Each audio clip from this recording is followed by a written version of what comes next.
All right, guys, let's back up to about 2:15 a.m. this morning. About 2:15, I'm up. I'm in bed. Got the TV on. Kids sleep in the room. We call it camp spots. They put their little camp spots. Hot-ass wife next to me. Everything's going my way. But I got peace and quiet. I can pay attention to the world around me, which turns out was a little bit busy in the form of Twitter. Chris Curtis lights me up.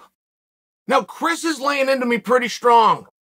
And Twitter is something known as a timeline. So you kind of got to see what comes first and what it was predicated on, what comes next, what he was responding to, what the audience, you guys are saying, right? You kind of got to do this. I jumped in on about second or third base. I don't know what came first at this point, but I'm caught off guard because he's coming at me pretty hard.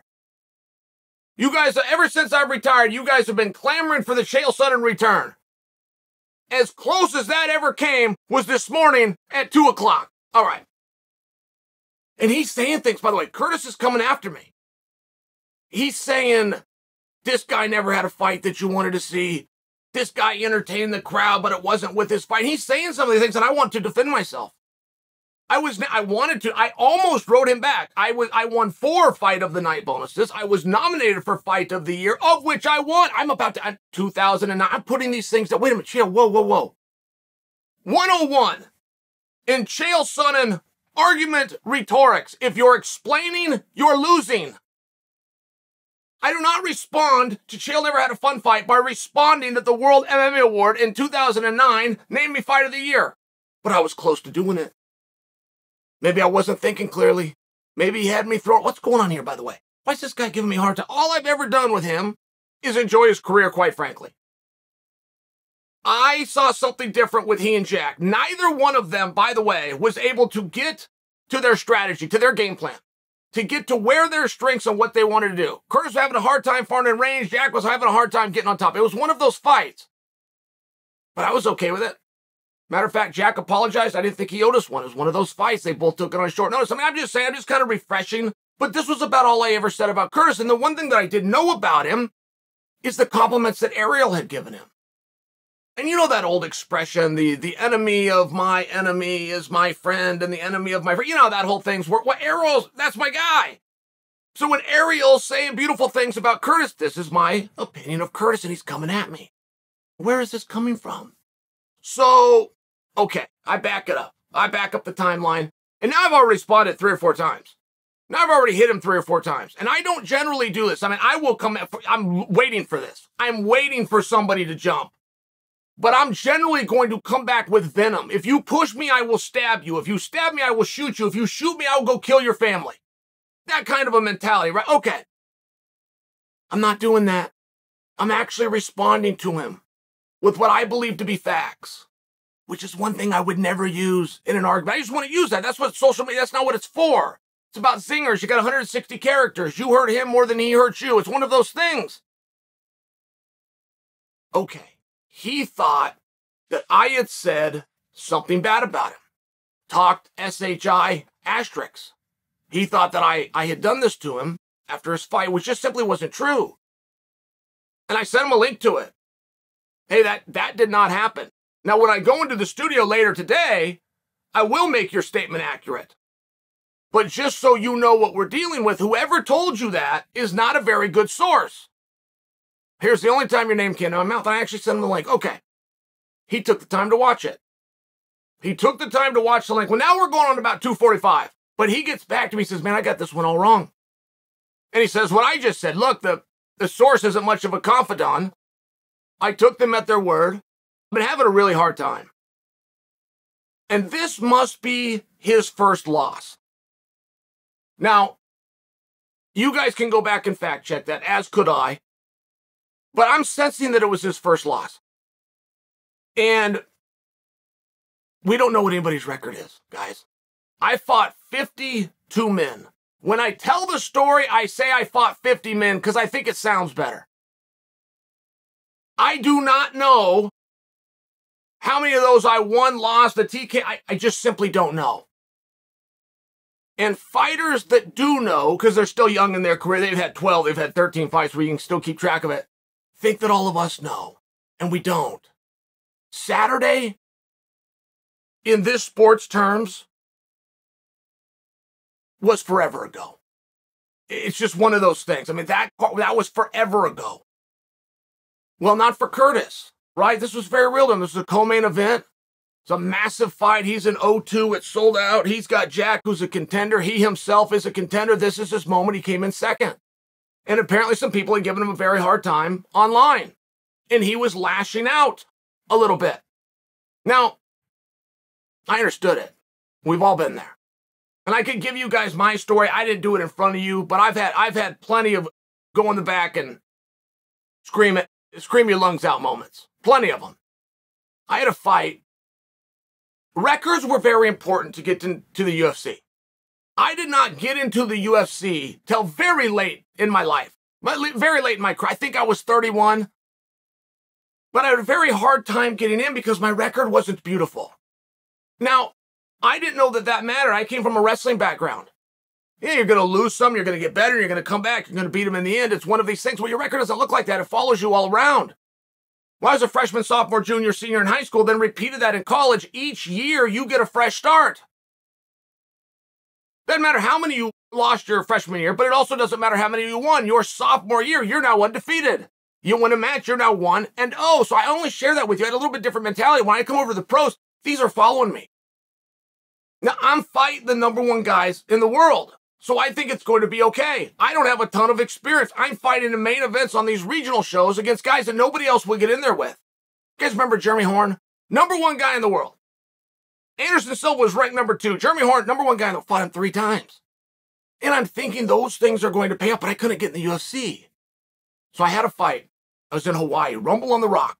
BJ Penn and his family's promotion. Awesome show. I take on Homer Moore, but I lose the fight. And I remember going in the back.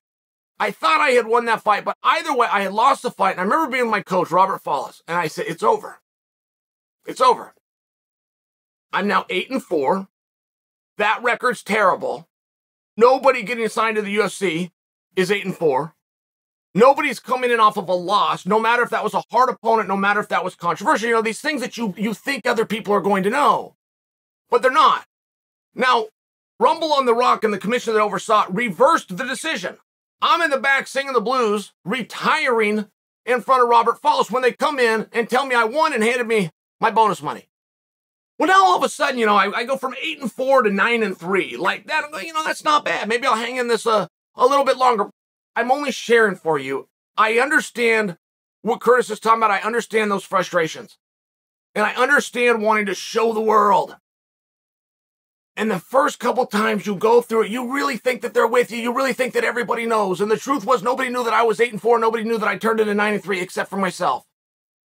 And the #1 thing that I remember about Curtis, in all fairness, even though he came at me this morning, if I was to be real truthful about this, the only thing I remember about him is he was co-main event of a massive sold-out card against a contender named Hermanson. Oh, and by the way, it was a competitive fight that he did on short notice. I mean, everything I remember about, I don't remember if he landed a jab, if it was a cross, if his takedowns were stuff. I don't remember any of this. I know he took it on short notice. He had a great attitude. He went and did some lifting that other guys didn't want to do. And he was in shape to push hard for 15 minutes, which means he's a professional who takes his career serious, who can take a phone call, get on a plane, and go handle his job. So I only knew positive things. But apparently, it was eating at him.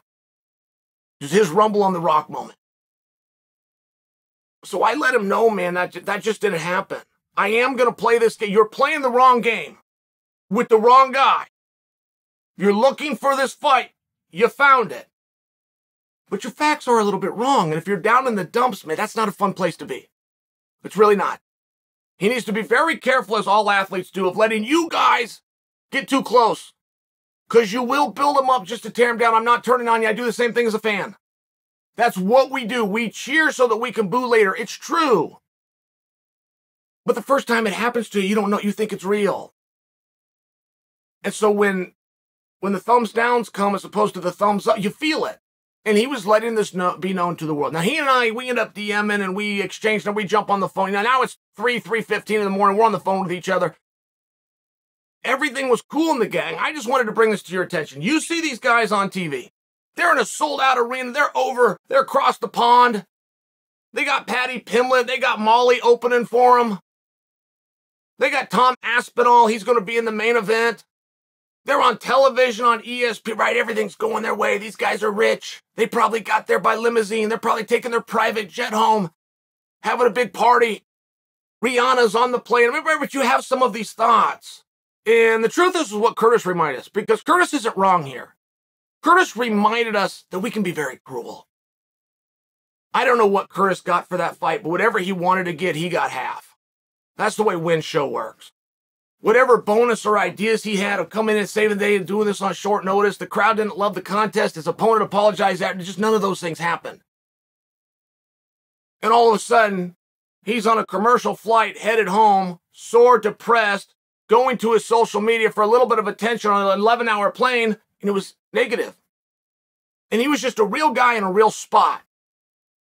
My only point here, this was a real guy in a real spot that every other fighter can relate to. Not all of them have done this publicly.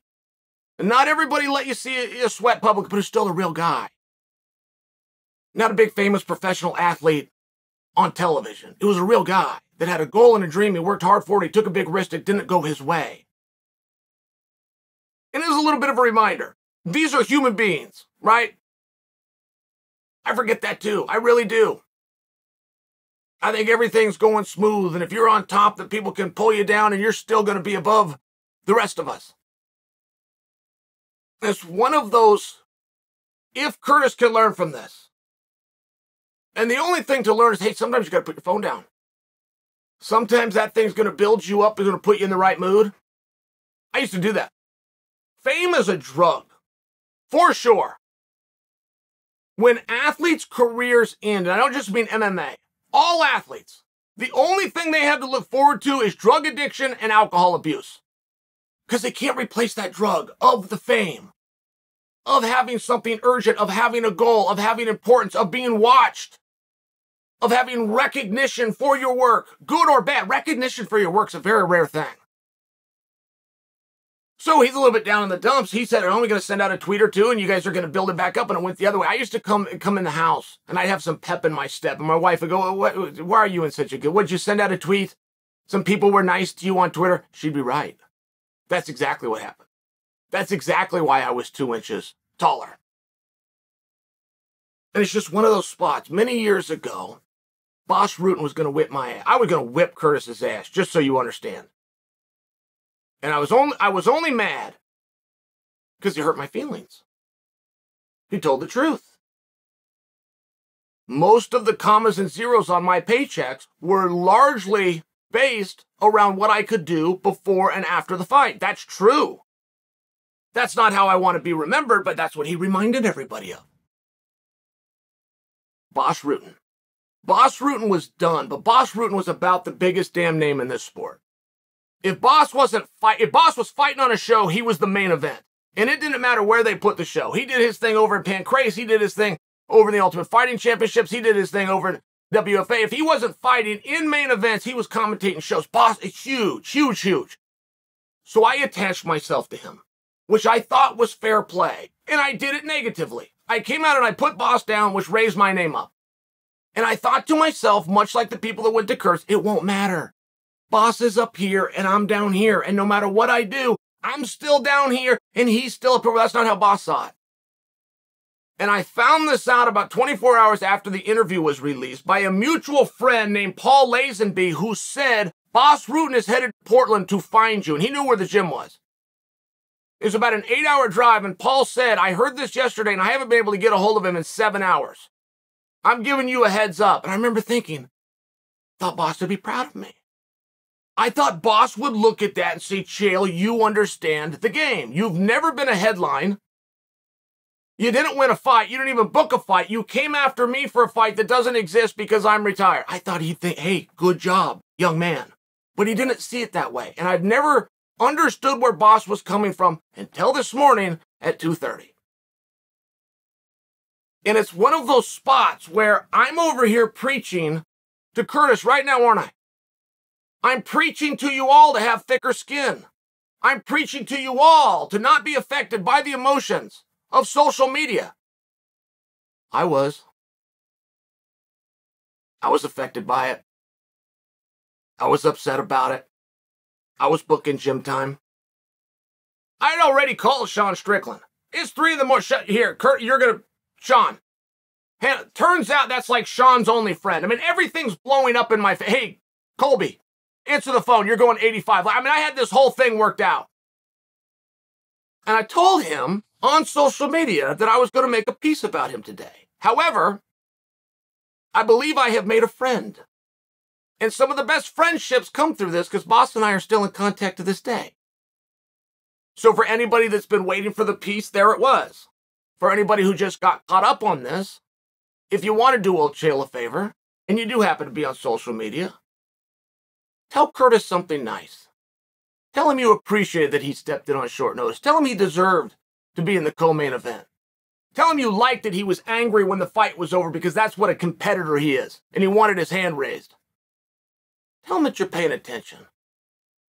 But try to do it, for now, in a positive manner.